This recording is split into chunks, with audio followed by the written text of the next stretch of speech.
Oi, gente, bom dia. Eu e Maria, hoje a gente vai apresentar sobre o livro Admirável Mundo Novo, de Aldous Huxley. Enredo. Admirável Mundo Novo conta a história de uma sociedade futurística fictícia escrita por Aldous Huxley em 1931. No livro é relatado uma sociedade completamente organizada sob o sistema científico de castas, onde não há tal coisa como vontade própria, laços amorosos ou família. No entanto, o diferencial, ninguém é infeliz nessa sociedade. Ela foi criada por um homem chamado Ford, e o tempo do livro se passa em 753 depois de Ford. A persona será apresentada ao longo da apresentação.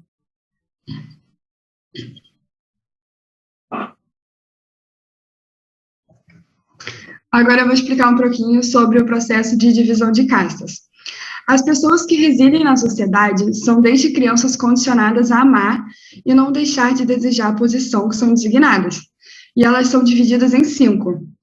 Alfa, beta, que são a casta mais alta, que o alfa são os detentores de conhecimento e o beta, detentor de habilidades específicas para a realização de tarefa. A gama, delta e y, que são uma castas mais baixas, que servem para mão de obra. Além disso, ainda há também o manipulamento de características em seus genes, referente a cada casta, trazendo ainda a possibilidade de um só óvulo proliferar 96 outros embriões. E esse processo ele é apresentado no livro como o processo Bokanovsky, e todos designados às castas gamas, delta e y são formados por ele.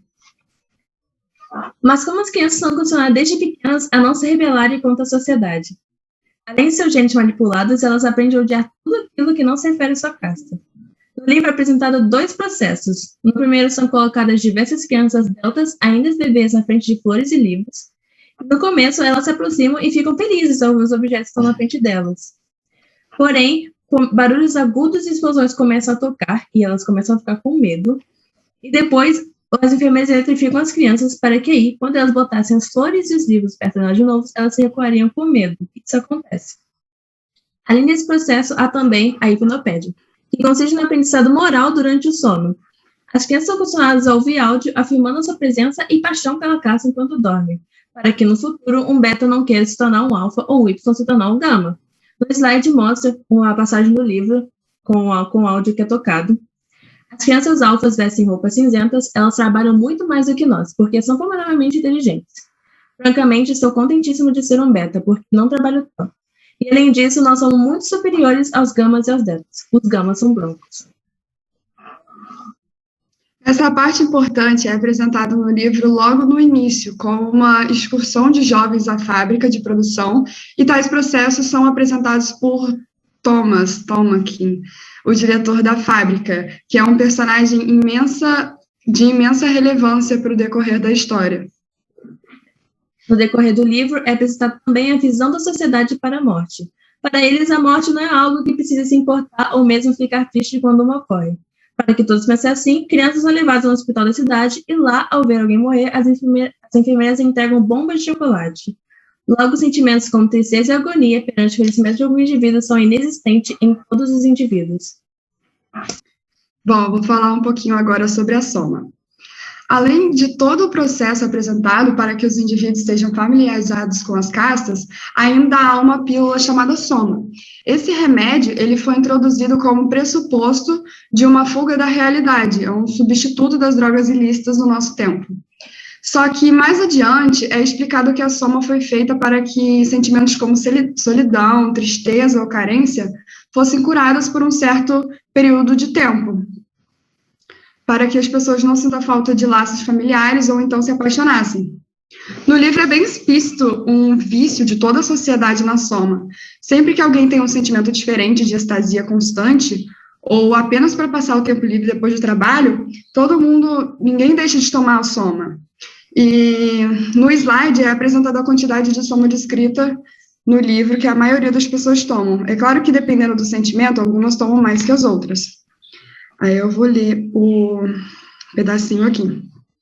Sempre haverá o soma, o delicioso soma, meio grande para um descanso de meio-dia, 1 grama por um fim de semana, 2 gramas para uma excursão ao esplêndido Oriente, 3 para uma sombria eternidade na lua, de onde, ao retornarem, se encontrarão na outra margem do abismo, em segurança na terra firme das distrações e do trabalho cotidiano, correndo de um cinema sensível a outro, de uma mulher pneumática a outra, de um campo de golfe eletromagnético a... e continua. Eu vou falar agora das relações. Embora a família e amor romântico sejam abomináveis na sociedade, o sexo é algo imprescindível para todos, tanto que tal é apresentado já para as crianças. No mesmo período que explica a divisão de castas, é apresentado também um exercício, onde várias crianças são postas nuas para brincar em um parque. Só que, assim, o objetivo desse exercício é mais para elas verem que estão todas nuas e praticar com própria vontade o exercício do sexo.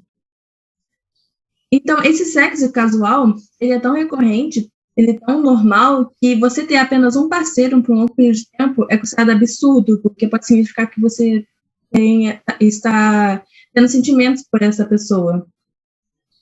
Então, em conclusão, a poligamia é vista como uma fuga de sentimentos como carência e amor. Afinal, por que se importar com romance se todos podem ter quantos parceiros que quiserem sem serem julgados? Por exemplo, no slide é explicado. Quando a Lenina, uma personagem, né? A Lenina, ela estava assim, ficando só com um homem por 4 meses, então a amiga dela falou para ela: naturalmente, não é preciso que você o deixe, basta arranjar outro, de tempos em tempos. Em estudo, ele tem outras mulheres, não é? A Lenina reconheceu que sim. É claro, pode-se confiar que Henry Foster se portará como um perfeito cavaleiro sempre correto. Ou seja, essa ideia de um homem ter várias mulheres era considerado cavalheirismo, desculpa. Então, era uma ideia que hoje em dia é considerado algo vulgar, nessa sociedade é algo considerado como cavaleiro, e aquilo de manter só um parceiro é considerado algo absurdo. Bom, a gente vai começar agora a introduzir a história do livro, começando com a apresentação de alguns personagens. O livro ele se passa em uma Londres futurística e começa apresentando o Bernard Marx, que é um alfa mais que se sente diferente dos outros. Além de ele ser de uma altura mais baixinha que os outros homens de sua casta, e ele ser mais magrinho, ele não concorda com a ideia de que todos não podem ter relações amorosas. Ele mesmo, na realidade, é um ser ansioso por laços e romances. E ao demonstrar isso, as pessoas o catalogam como estranho e ainda usam como explicação que foi introduzido álcool no seu cérebro durante seu condicionamento, que era um processo que ocorria com as camadas mais baixas, porque elas não tinham a inteligência das castas mais altas. O Bernard Marx ele começa a demonstrar interesse por Helena Crow. Helena Crow é uma beta descrevida como linda e um pouco pneumática. Bernard convida para ir a uma reserva selvagem no México e Helena, como já estava há 4 meses com apenas um parceiro, aceitou demonstrando interesse em Marx. Bernard é um homem que já no começo demonstra uma personalidade revoltante contra a sociedade. E como único amigo Wilson Handelwood, no decorrer da história vai demonstrar interesse pelos livros e liberdade artística, algo também considerado absurdo. Bernard não possui várias mulheres como a maioria dos alfas e não toma a mesma dose de estômago que os outros de sua casta. No seu primeiro encontro com Lenina, ainda não tinha amiga reserva nesse encontro, ele leva para um lugar onde os dois são sozinhos à luz do luar. E Lenina logo detesta tudo que vê, pois assim como todos, foi condicionado a odiar a solidão, o romance e a intimidade amorosa. Como Bernard trabalha com psicologia, foi fácil para ele pedir permissão para entrar na reserva, só que ainda assim precisava ir ao diretor da fábrica para que ele permitisse a ida. Quando ele foi conversar com Thomas, ele acabou dizendo que já foi com uma mulher na reserva no México e durante uma noite tempestuosa ele relata que ela sumiu de sua cama e não voltou mais para o mundo civilizado. Bernard, ao insinuar que talvez tenha tido algum sentimento pela mulher, deixou o diretor furioso e disse que o Marx continuasse a agir estranho pela fábrica, ele seria mandado imediatamente para a Islândia. Agora eu vou falar um pouco sobre John, o selvagem. Ao chegar na reserva, Marx e Lenina se deparam com a cultura tão diversificada dos índios que habitavam.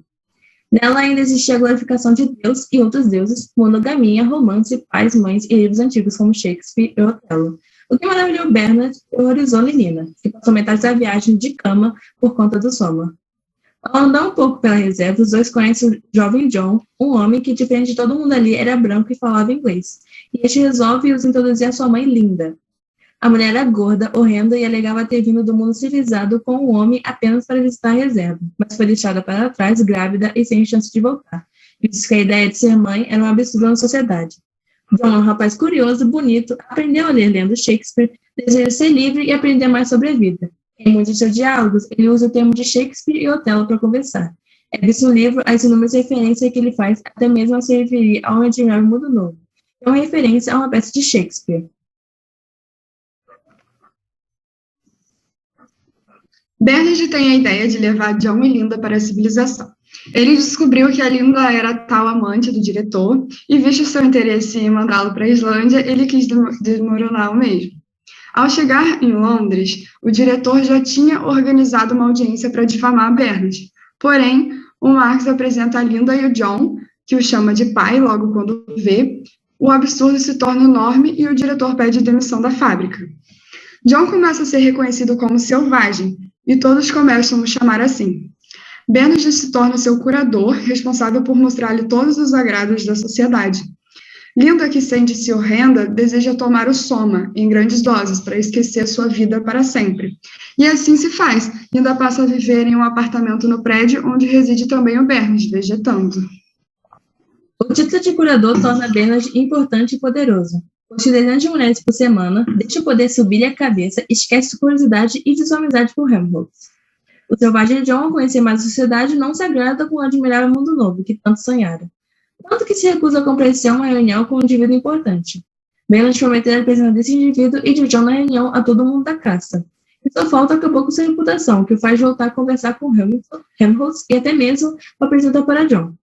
Devido ao interesse dos dois rapazes, a literatura clássica e a liberdade artística, Bernard sente ciúmes da amizade entre o selvagem e seu amigo, começando a culpar em seus pensamentos John por seu fracasso social.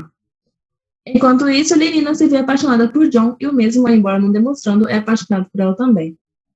No entanto, em seus encontros, John não faz o esperado por Lenina, que é dormir com ela como todos os outros homens, a deixando ansiosa e mais apaixonada ainda por sua persona. John resolveu se declarar para Lenina usando termos de Shakespeare e falando que a ama. Lenina logo demonstra o desejo por ele de forma sexual e não amorosa e romântica como ele desejara, o que o faz logo perder interesse. Porém, Lenina, por não entender os sentimentos que o John estava mostrando para ela, tenta separá-la em seu próprio apartamento. Enfurecido, John é que acaba batendo nela.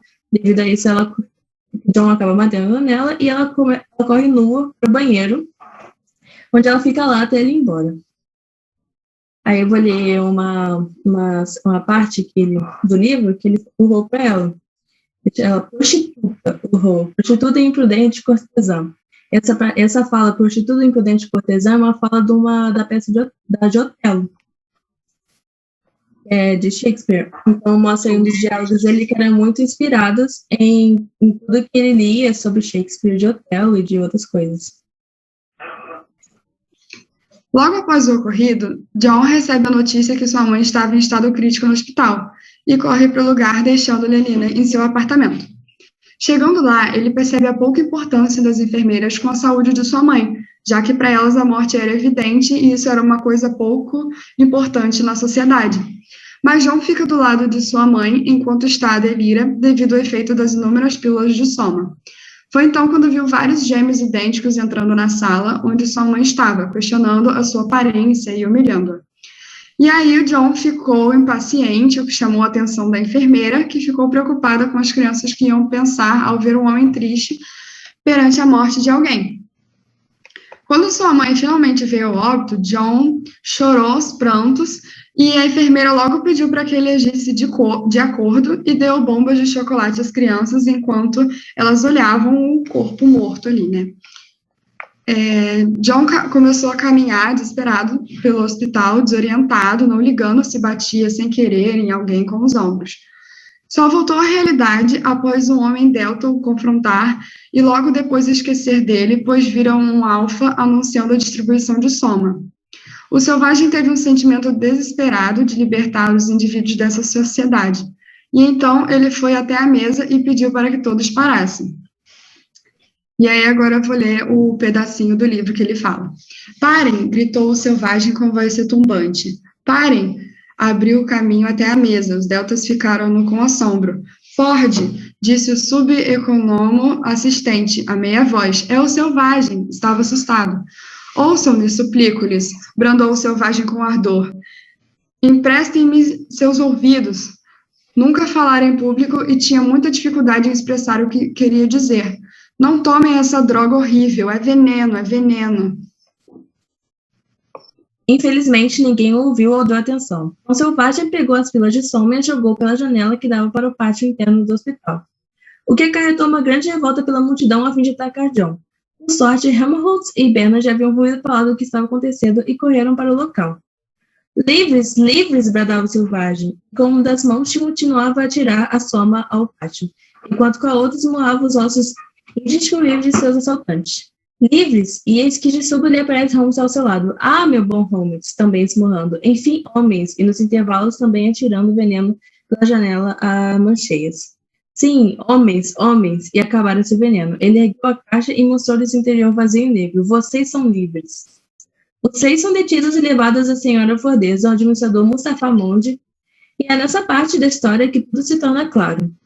Mustafa explica que já era tarde demais para impor liberdade, livre literatura ou romance na sociedade, pois tudo era considerado antigo e ultrapassado. Aquela sociedade nem eram de coisas novas. A Gerson mesmo explica que houve uma época que quis se entender mais de física, mas na sociedade que vivia isso não se encaixava, portanto sugeriram ele ir para uma ilha onde havia outras pessoas que tinham interesse em coisas fora da sociedade em que ele vivia.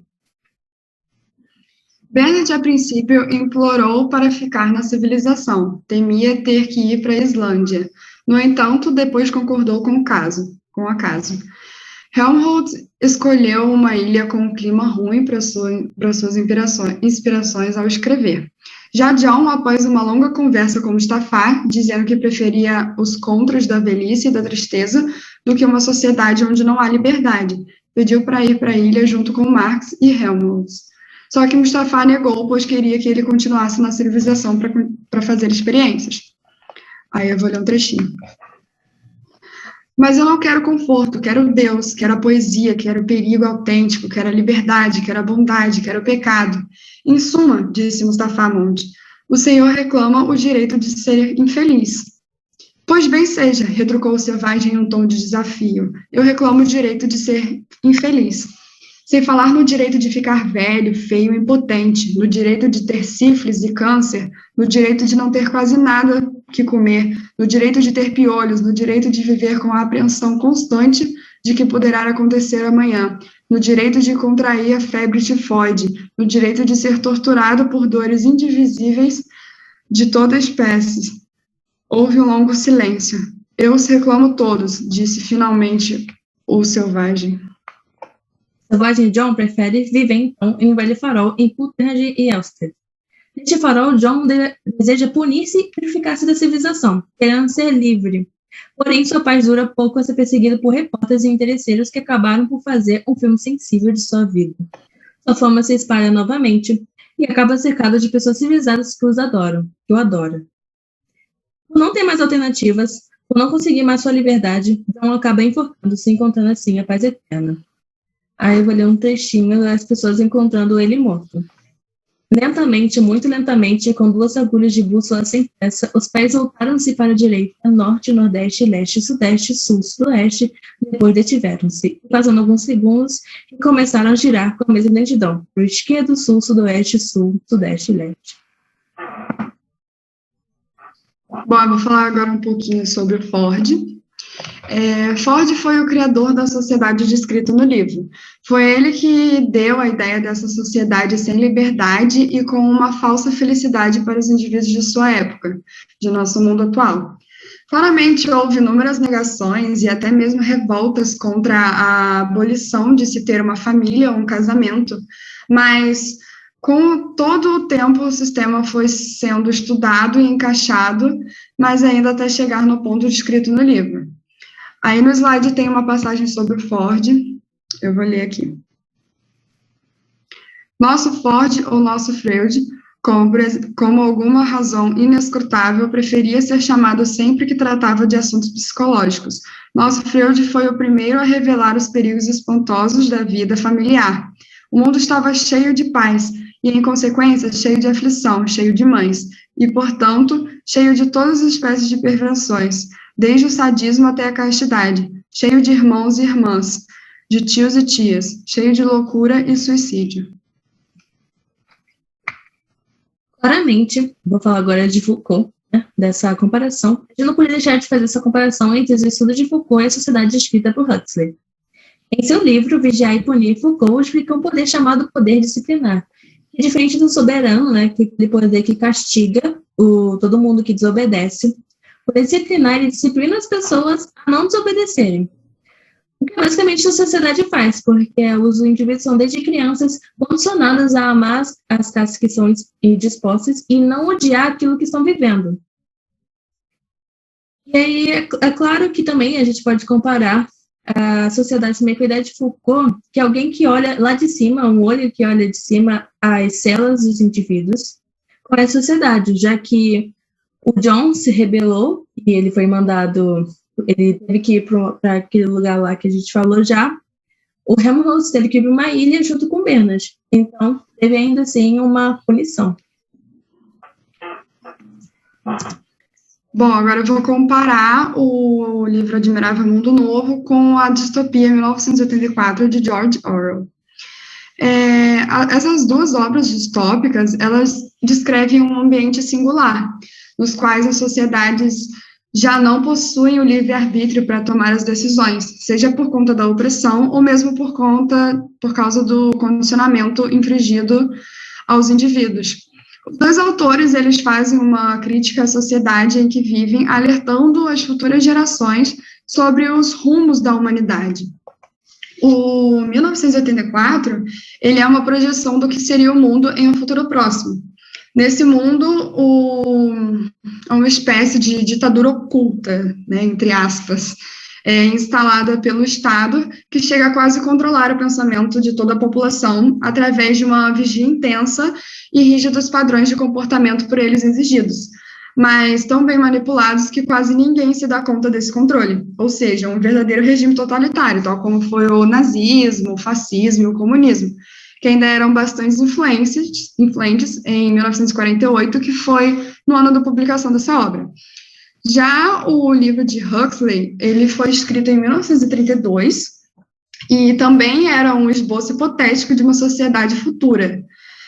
Fazendo um paradoxo ao livro de Orwell, a sociedade proposta por Huxley era estruturada sobre os pilares da liberdade individual, onde não há casamento, maternidade, paternidade, fazendo com que não hajam laços emocionais entre as pessoas, não tem relacionamento estável, né? E essa análise permitiu compreender como a ficção, ela representa a realidade, o ser humano em sua busca por uma sociedade perfeita, que é impossível de ser construída, né? E, nesse sentido, o Orwell e o Huxley, eles souberam tornar suas obras muito convincentes, fazendo com que o leitor sinta-se parte do ambiente que foi criado por eles. Agora a gente vai mostrar o trailer da série inspirada no livro, para que vocês tenham uma ideia visual e melhor do que foi demonstrado no livro e no que a gente apresentou.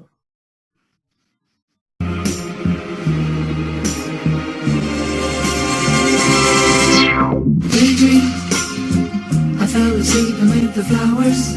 This is New London. For a couple of hours. Everyone's happy here. Everyone has a place. There's no hunger, no violence. There's no pain there, John. Everyone fits. I've always wanted that for you. This is your home now. You just need to embrace this place and let it be wonderful. Hey. All you have to do is connect.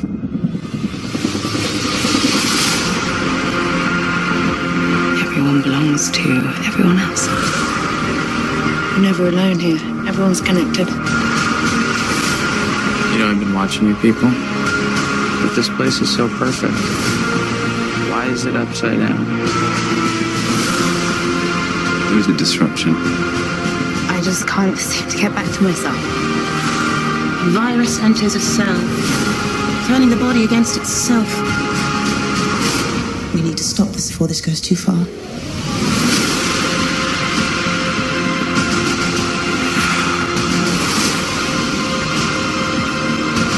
We're at the beginning of something. Something necessary.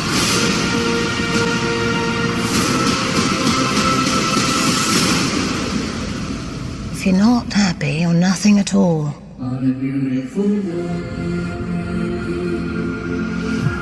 E é isso. E é isso, gente, até a nossa apresentação. Resumindo, o livro ele tem uma leitura muito boa, muito fácil, e essa foi a história. Eu particularmente, assim, achei legal, mas não é uma coisa que eu me interessei muito, assim, mas é legal de ler. O livro mostra essa teoria de porque a falsa felicidade e também a falsa liberdade, em que a gente poderia ter uma sociedade que teria essa sensação da felicidade constante, mas não seria liberdade, né? Não seria aquilo. Eu não posso fazer aquilo, eu não posso fazer isso, mas então dessa teoria de felicidade num lugar onde tem uma falsa liberdade. Então achei o livro bem interessante. É uma distopia bem boa de se ler. E é isso, gente. Obrigada por assistir. Beijos. É isso. Obrigada. Beijos, tchau. Tchau.